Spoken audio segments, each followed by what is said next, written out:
Yeah, I think that's. I think we're both working. All right. So hopefully this is working. Okay, folks, I'm just testing out some stuff in the studio, just gearing up for some. Well, that works too. There you go. When we first got the house, Louisa wasn't happy that the garage did not connect internally to the house at 8 minutes to 3 a.m. on Monday morning. She is now extremely happy about that. This is the rock cave is my little, it's like a child's playpen. So yes, so I think I'm just testing out my cameras and seeing if I've got everything going. Gonna be doing some online teaching. And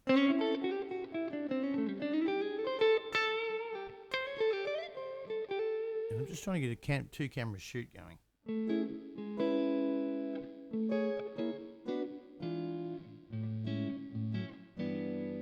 Hopefully people can see what I'm doing. I'm probably going to get a lapel mic, I think.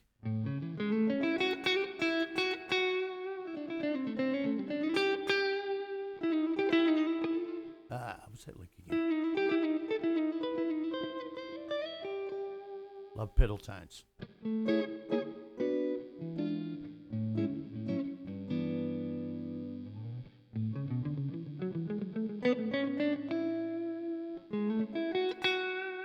So yeah, I'll be talking about a lot of stuff. My finger exercise system, which is not totally unique. It was originally I bought an old book, and I'll probably put a video up with some of these books. It's on tour with the band when I was very young, about 17 years old, and we're up in Cairns, and I used to go scouring the old music shops and found this book called Quadraphonic Equations by a 1950s and 60s studio player named Mitch Holder that you probably never ever heard of, and I'd never heard of. And he called it Quadraphonic Equations, and I sort of went into that book, and I was obsessed with practicing, and it was all built around this 1, 2, 3, 4 concept, and the idea being that you've only got 4 fingers. Ooh. And if you know anything about mathematics, there's only 24 combinations of those 4 fingers, and I won't go through them all, but they literally are. You're starting with 1, 2, 3, 4, and you're all the way across, and then back down in reverse order, usually with strict alternate picking. And your brain's naturally lazy, so your brain, second it thinks it knows something, it shoves it off into a thing called the autonomic system. That's the thing that runs your blinking, your breathing, when something's going to hit you in the eye and you suddenly go, and you didn't even see it coming. That's your autonomic system. And that's where your lazy brain shoves all the things it thinks it knows. So the way to stop your brain being lazy is to trick it. Just little tiny tricks. So you literally will play 1, 2, 3, 4 until your brain goes, oh, that's boring. Let's put it off to the side. Then you swap 2 fingers, only 2 fingers. So it suddenly becomes 1, 2, 4, 3, and all of a sudden your brain's got to pay attention. And I go, oh shit, and then you got to come down backwards. Then you go on, when it gets used to that, then you swap another couple. You go 1, 3, 2, 4. Oh no. And then 1, 3, 4, 2, and then 1, 4, 2, 3, and then 1, 4, 3, 2. And all of these are in my book. If you email me on the Dave Dwyer Music at Gmail, you may be able to twist my arm to send you a copy. I wrote a handwritten book back in 1999. I did a lecture at my old high school. It's called The Guitar Player's Survival Guide. If it's in that book, you need to know it. If it isn't, you don't. So, it's just studying people on the web telling you they're going to make you a brilliant guitar player. Be wary. And nothing beats face-to-face lessons with somebody. So, hopefully I'm going to probably start teaching soon, doing that. If you're interested in that too, you can also email me on davedwyer@gmail.com. But that finger exercise system, I can do all 24 combinations. Now that is literally everything you've ever seen, that you ever could see, I should say. So anything. So whatever you play,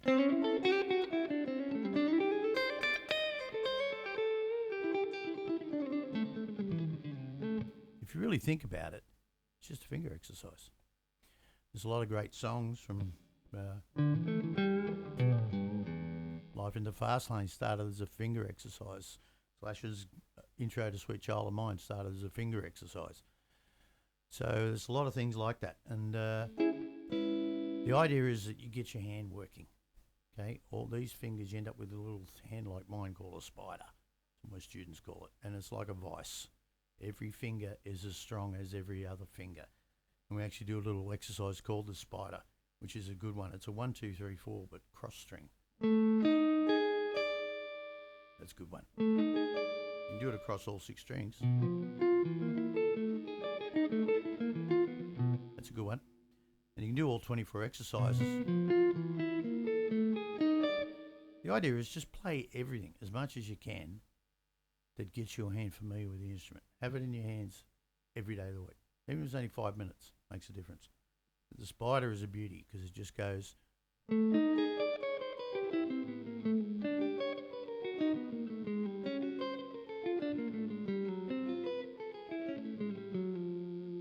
That's a good one. That's a great exercise. So the idea is that you just get your hands ready to play anything.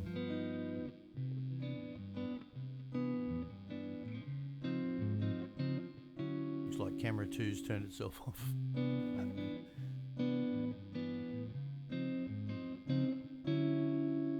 Nice weird progression. C major 9 with a walking bass note. There you go. With a C sharp. Do a D major 9. It's kind of a new tune I'm working on. And you think, well, how are you going to play a melody over that? Arpeggios to the rescue. If you don't know what arpeggio is, it's when you spell out a chord. So literally.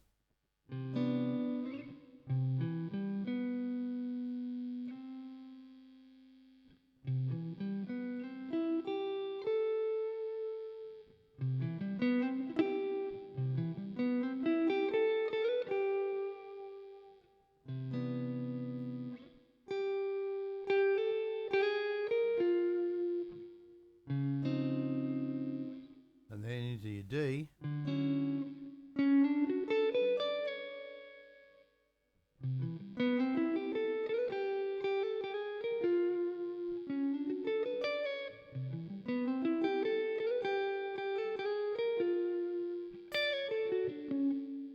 That's the whole idea. Just get your hands working.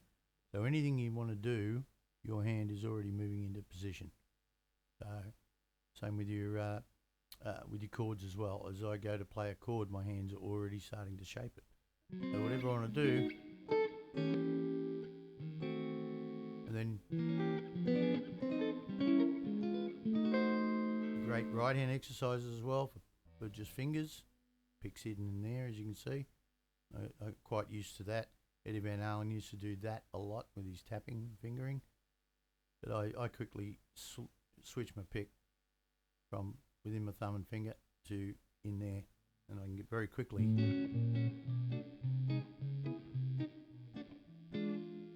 and swap the pick out straight away.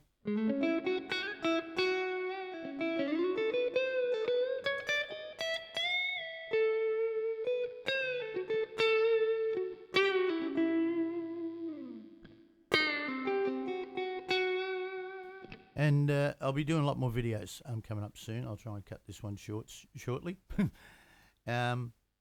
Including my major minor pentatonic overlay. If you don't know that, it's very, very easy to learn. It's more difficult to use, but it basically involves a minor pentatonic with a major pentatonic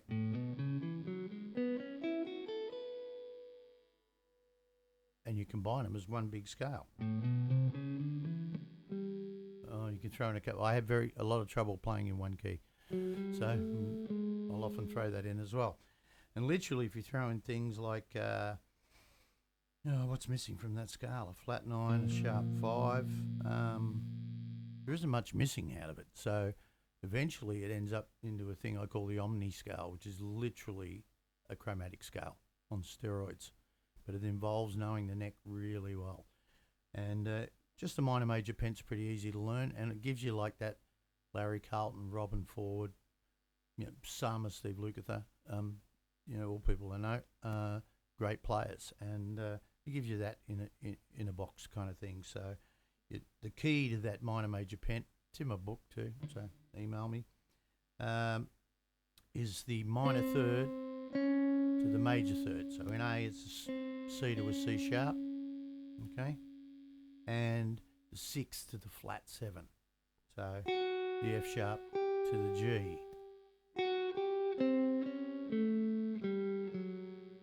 What you end up with is kind of like a Dorian minor thing, but built out of the minor major pent overlay. You end up with this kind of stuff.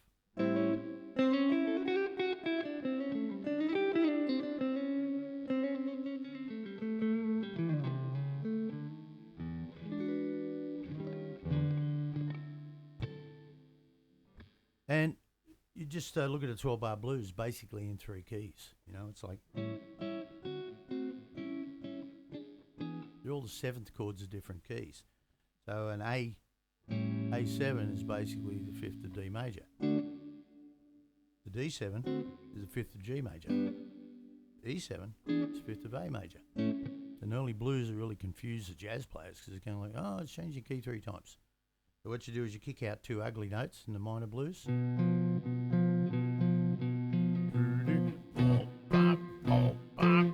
think Hendrix did that in something.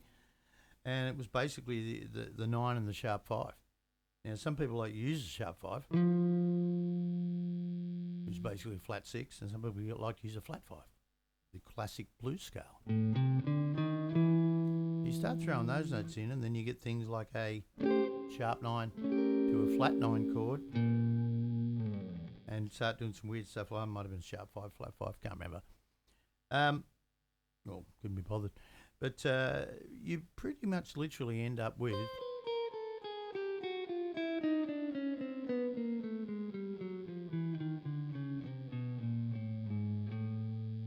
if you've been paying attention, that's a chromatic scale. That's what I call the OmniScale. So I literally play with a framework of a minor pent or a major pent as the skeleton, and then I drift in and out. So just in minor keys, A minor could be the 6th chord of C, it could be the 2nd chord of G, the 3rd chord of F. Technically speaking, it could also be the 7th chord of B flat major. So I can literally play an A minor pent and just land back in B.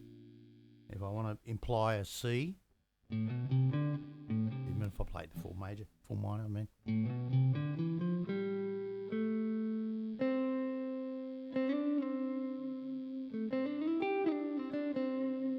Play it from C.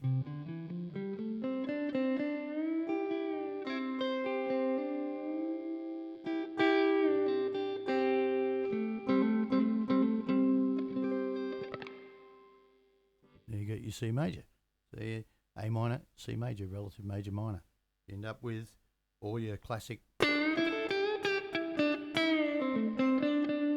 want to go into G, Dorian. Instead of learning these all as separate scales, just think the skeleton scale of a pentatonic underneath and literally look for the extensions. Suddenly you're in Dorian minor. I'll put in a harmonic minor there too.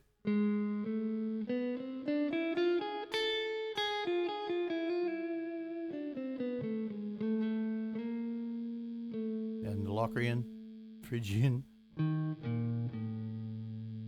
So the OmniScale, it's just all of them together and just knowing where the intervals are. But underneath it lies a minor pentatonic. And if you're in more major keys,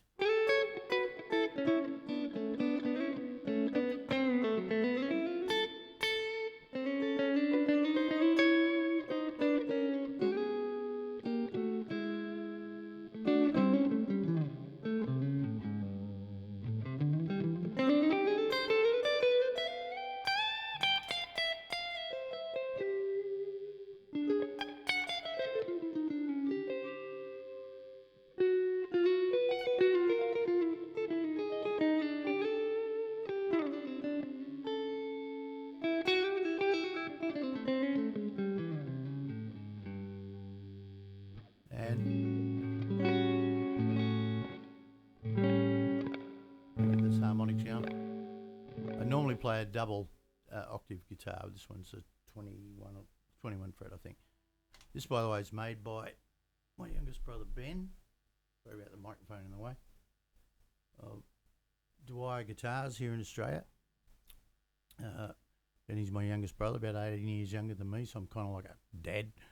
But yeah, he's got his own company now building custom guitars. This is called the Pentatonic.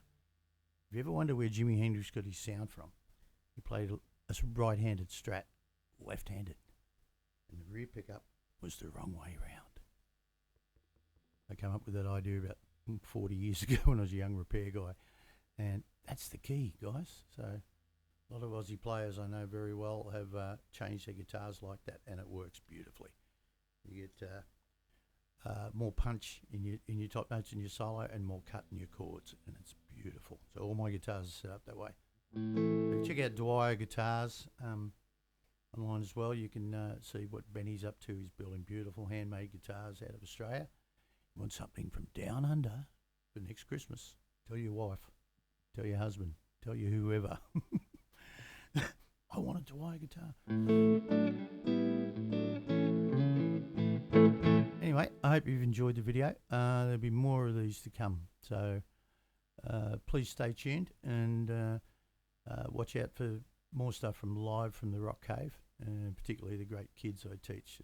It's a wonderful thing I'm enjoying at this stage of my life. I've been in 48 bands and about a dozen record deals over the years, and lived all over the world, Los Angeles, New York, all through Japan and China, and I'm now back in the town in Penrith in Western Sydney, where I was born in 1964, and I'm actually married to my third marriage. I'm married to a Dutch lady who was born in the bed next to me. So I probably should have never left the village, but I had a great time. So anyway, I hope you enjoy it. Good talking to you, and very new to this YouTube-y thing, so trying to get multi-camera things going and stuff as well.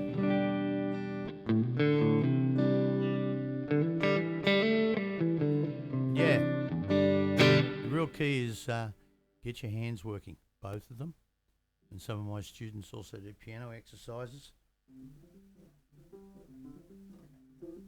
What's that but learning to finger pick?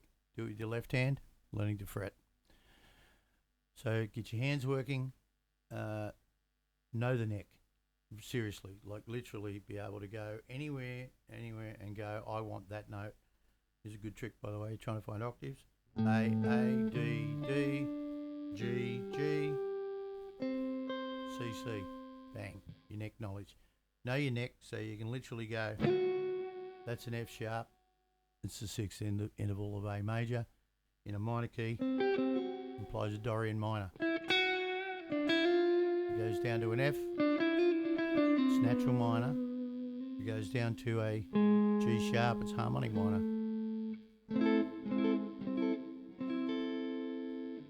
Anyway, love your work. Hope you enjoyed that little insight into the way I play, the OmniScale, it's called.